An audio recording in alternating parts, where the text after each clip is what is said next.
हे करुणामयी, हे जगत जननी, समस्त संसार की प्यारी माँ, तू ही जगदम्बा, तू ही काली। तेरे अनेक रूप है माता वैष्णो, ये भक्त आपके ही सहारे है। बस मैया रानी, आपसे इतना निवेदन है कि अपने इस भक्त का हाथ हमेशा थामे रहना माँ। दोस्तों, स्वागत है आप सभी लोगों का एक बार फिर से। आज की जो वीडियो का विषय है बहुत ही सुंदर है, इसलिए वीडियो को ध्यान से जरूर देखना। आज मैं आप लोगों को ज्वारे की संपूर्ण जानकारी बताऊंगा। नवरात्रि के 9 दिन के बाद क्या ज्वारे को विसर्जित कर देना चाहिए या ज्वारे को कुछ बचा करके अपने पास में रखना चाहिए? ज्वारे में छिपा है आपकी किस्मत का राज। आखिर ज्वारे में क्या डालना चाहिए और ज्वारे क्यों सूख जाते हैं? क्या ज्वारे का पत्ता खाने से धन संपदा प्राप्त होती है, सुख प्राप्त होता है? जानिए संपूर्ण जानकारी। दोस्तों, करोड़पति बनने का सपना बंद, किस्मत के ताले को खोलने का गुप्त रहस्य।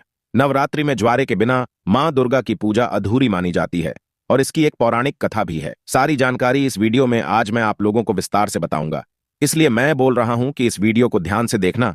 अगर आपके मन में कोई डाउट है, कोई सवाल है या फिर नवरात्रि संबंधी कोई आप जो है हमसे सजेशन लेना चाहते हैं, तो बिल्कुल ही आप कमेंट बॉक्स में पूछे, हमारे द्वारा या हमारी टीम के द्वारा आपकी मदद की जाएगी। और हाँ, कमेंट बॉक्स में अपनी राशि भी जरूर छोड़ दीजिएगा। यदि हमारे पास कोई उपाय होगा तो वह आकर हम आपके कमेंट के रिप्लाई में बता देंगे, ताकि आपको लाभ प्राप्त हो सके।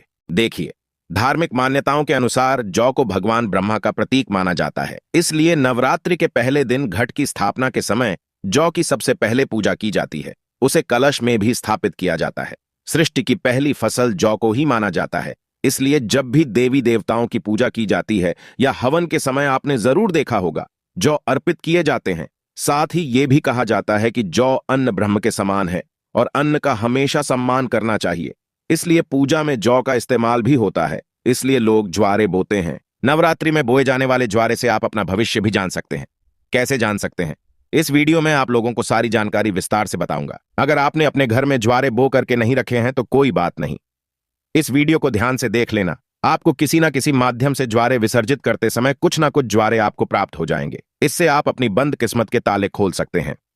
दोस्तों, वीडियो ध्यान से देखना। और हां, अगर आपको हमारी वीडियो में बताई गई जानकारी अच्छी लगेगी, वीडियो पसंद आएगी, तो वीडियो को लाइक कर चैनल को सब्सक्राइब जरूर करना और कमेंट बॉक्स में जय माता दी जरूर लिखना। जो भक्त सच्चे दिल से कमेंट बॉक्स में जय माता दी लिखता है तो माता रानी का उसको प्यार मिल जाता है।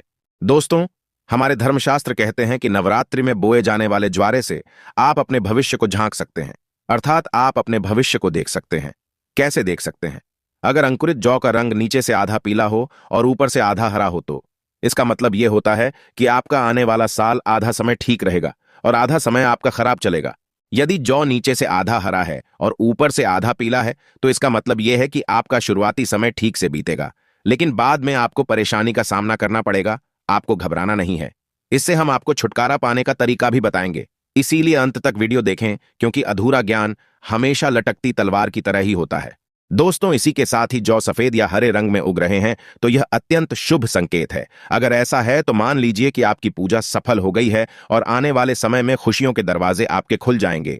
जौ अगर सूखी और पीली होकर के झरने लगे तो इसे अशुभ संकेत मान सकते हैं। ऐसे में आप जो हैं मां दुर्गा से अपने कष्टों और परेशानी को दूर करने के लिए प्रार्थना कर सकते हैं, या फिर नव दुर्गा का बीज मंत्र जैसे ओम धूम दुर्गाय नमः। दोस्तों, इस मंत्र का 108 बार हवन करके आहुति दे सकते हैं। इससे आपको अत्यंत लाभ मिलेगा और माता रानी से प्रार्थना कर सकते हैं। जो ज्वारे होते हैं ये बहुत ही पवित्र चीज हैं, इसे आप साधारण मत समझना।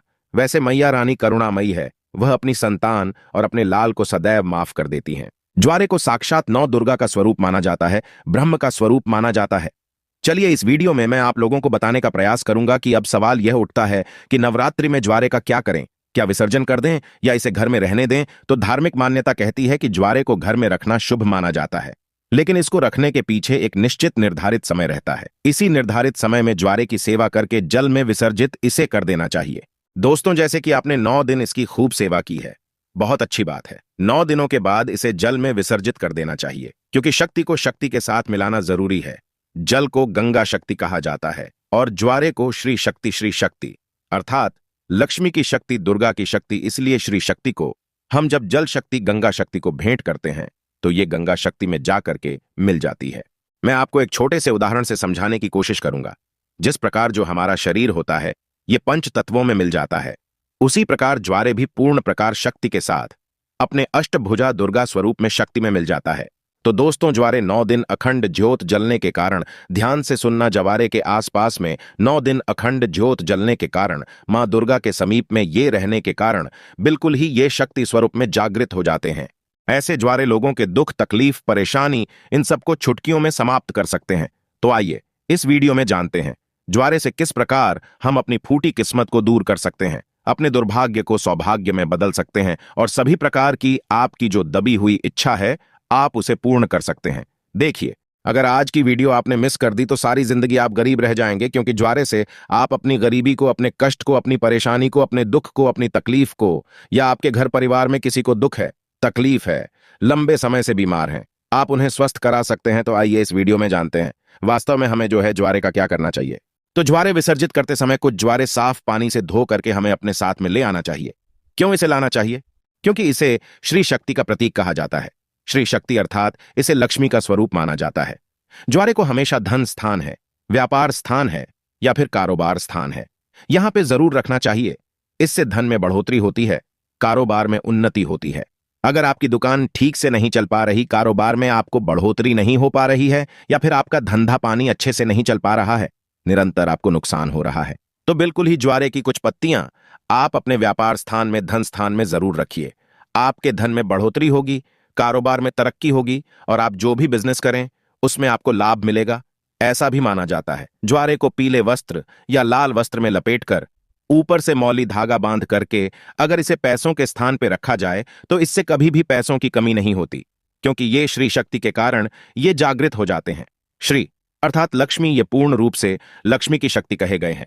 इसी के साथ ये भी कहा जाता है, कुछ लोग ये भी कहते हैं हमारे ही बहुत से लोग हैं संपर्क में जुड़े हुए, तो बहुत से लोगों का यह भी मानना है कि ज्वारे को थोड़ी सी मात्रा में अपने पर्स में जरूर रखना चाहिए, और आप में से अधिकतर लोग ज्वारे को अपने पर्स में जरूर रखते होंगे। अब इसके पीछे कारण मैं आप सभी दर्शकों को बताना चाहूंगा। जिस प्रकार इसे धन स्थान में रखने से धन की कमी नहीं होने देता, उसी प्रकार ये पर्स में रखने से आपके पर्स में कभी भी पैसों की कमी नहीं होने देता, क्योंकि पर्स को भी धन स्थान कहा जाता है, लक्ष्मी स्थान कहा जाता है, और ये पर्स में होने के कारण हमेशा आपके पर्स को नोटों से भरे रखने का काम करता है। दोस्तों, किसी भी श्रेष्ठ मनोकामना के लिए 5 ज्वारे के साफ एवं स्वच्छ पत्तियों को देवी पुराण है या दुर्गा सप्तशती दिव्य, जो किताब है माता रानी की दिव्य किताब है, जैसे कि देवी पुराण है या दुर्गा सप्तशती है, ये सब दिव्य किताब कही गई हैं, तो मनोकामना बोलते हुए आपको इसमें आपको दबाना होता है, तो मां भगवती की कृपा से कुछ दिनों के बाद वह मनोकामना पूर्ण हो जाती है। लेकिन जब भी आप ये उपाय करेंगे आपको गुप्त रखना है, इसके बारे में किसी को बताना नहीं है। देखिए, जो ज्वारे हैं बहुत ही पवित्र चीज हैं, कभी भी इसके बारे में आप लोगों को किसी को नहीं बताना चाहिए। और एक बात, बहुत से लोग आप में से ऐसे दर्शक हैं जो बोलते हैं ना गुरुजी, हमें ताबीज बनाना सीखना है तो क्या करें। तो एक बात ध्यान से सुन लीजिए दोस्तों, अगर आप भी चाहते हैं कि निरंतर आपके शरीर में माता रानी का वास बना रहे, आपका शरीर जो है सुरक्षा कवच से ढका रहे, तो ज्वारे के 4 से 5 पत्ते आपको लेने हैं, चांदी की ताबीज या तांबे की ताबीज में इसे डाल देना है। और अगरबत्ती का आपने 9 दिन तक माता रानी के लिए जो अगरबत्ती जला करके रखी है, जो भस्म जला करके रखी है, गोबर के कंडे की वो भस्म लेना है। माता रानी को जो आपने अचर चढ़ा करके रखे हैं, जिसे हम पीला चावल बोलते हैं, वो आपको लेने हैं और इसे आपको ताबीज में डाल देना है। ये तीनों सामग्री को आपको ताबीज में डाल देना है। माता रानी का ध्यान करना है, अगरबत्ती या फिर धूप का धुआं दिखाना है आपने जो ताबीज बना करके रखा है उसमें, और आप जो है इसे नवरात्रि के बाद किसी भी दिन धारण कर सकते हैं। तो यह आपको हमेशा सुरक्षा कवच की तरह ही आपको फायदा पहुंचाएगा। किसी भी प्रकार की आपकी ये दुर्घटना नहीं होने देंगे। आप जहां भी जाएंगे, जिस भी क्षेत्र में जाएंगे, उस क्षेत्र में यह मित्र की भांति आपकी मदद करेंगे, आपको तरक्की दिलाएंगे, आपको सफलता दिलाएंगे। आप में से अगर किसी के घर में कोई लंबे समय से बीमार पड़ा है, जो कि ठीक नहीं हो पा रहे हैं, डॉक्टरी दवा सही चल रही हैं, कभी कभी नकारात्मक शक्तियों के कारण जो है स्वस्थ नहीं हो पाते हैं, शरीर में निरंतर बीमारी आने लगती हैं, तो ज्वारा का एक जबरदस्त गुप्त चमत्कारिक प्रयोग बता रहा हूं। यह प्रयोग अपने तक सीमित मत रखना, इसे और लोगों को जरूर बताना। इससे समाज में कल्याण होगा। तो कोई ऐसा व्यक्ति है जो लंबे समय से बीमार पड़ा है और ठीक नहीं हो पा रहा है, ऐसे व्यक्ति को ज्वारे की कुछ बूंद, ध्यान से सुनना, ज्वारे को अच्छी तरीके से पीस करके कुछ बूंद आपको निकालना है, और इस रस को नाक के माध्यम से, अगर बोलने में समर्थवान नहीं है, खाट पे पड़े हैं, दोस्तों सांस बस चल रही है, तो अगर नाक में कुछ बूंद डाला जाए तो ऐसे व्यक्ति कुछ दिनों के बाद स्वस्थ हो जाते हैं और जिनका स्वास्थ्य अच्छा चल रहा है, अच्छे हैं, स्वस्थ हैं, लेकिन बीमारी ठीक नहीं हो पा रही है। अर्थात स्वस्थ का मतलब ऐसा है कि बोलने फिरने में जो समर्थवान हैं लेकिन ठीक नहीं हो पा रहे हैं बीमारी से। तो ऐसे व्यक्ति को जो है आप ये 1 या 2 चम्मच की मात्रा में ज्वारे के निकले हुए रस को आपको 2 टाइम सुबह और शाम में मां भगवती का ध्यान करते हुए, मां काली का ध्यान करते हुए, मां आदि शक्ति जगदम्बा का ध्यान करते हुए आपको पिला देना है। बिल्कुल ही ज्वारे में पूर्ण रूप से ब्रह्म एवं मां आदिशक्ति की शक्तियां समाहित होती है। इसे पिलाने के बाद आप देखना इसे लगातार 5 से 7 दिनों तक पिला देना। दोस्तों, खाट पे पड़ा इंसान भी स्वस्थ हो जाएगा और चलने फिरने के लायक बन जाएगा। इसलिए मैं आप लोगों को बोलता हूं कि हम जितनी भी सामग्री अपने घर में नवरात्रि के समय रखते हैं माता रानी को प्रसन्न करने के लिए, चाहे आप ज्वारे ले लीजिए, चाहे ज्योत की बाती ले लीजिए, चाहे भस्म ले लीजिए, चाहे आप जौ ले लीजिए, ये सब किसी ना किसी काम जरूर आते हैं। दोस्तों, हम सब इसे नदी में विसर्जित कर देते हैं। यही हमारी सबसे बड़ी मूर्खता है। नदी में विसर्जित करना चाहिए, ऐसी कोई बात नहीं है। आप नदी में इसे बेशक विसर्जित करें, लेकिन इसकी कुछ मात्रा हमें अपने पास में बचा करके रख लेना चाहिए, क्योंकि ये माता रानी का प्रसाद होता है। और निकट भविष्य में जब हमें कोई परेशानी आती है, किसी को भूत बाधा लग गई है, तो ज्वारे की कुछ बूंद इसका रस निकाल करके नाक में 1 से 2 बूंद टपका देने से भूत तत्काल छोड़ देता है। दोस्तों, नकारात्मक शक्ति भाग जाती है। तो इन सारी चीजों को हमें कुछ ना कुछ मात्रा में बचा करके जरूर रखना चाहिए। आगे चल करके यही हमारे लिए माता का वरदान साबित होता है। ये देवी का ही आशीर्वाद होता है। इसलिए कभी भी इसे पूर्ण रूप से विसर्जित नहीं करना चाहिए।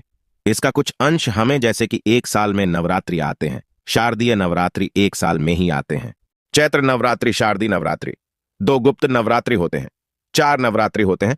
तो नवरात्रि आने तक इसे हमें अपने लिए बचा करके रखना चाहिए। अगर आप भी ज्वारे के संबंध में कोई और विशेष जानकारी रखते हैं तो कमेंट करके हमें जरूर बताइएगा। और कमेंट बॉक्स में जय माता दी अभी तक नहीं लिखा है तो जय माता दी लिख करके चैनल को सब्सक्राइब जरूर करिएगा।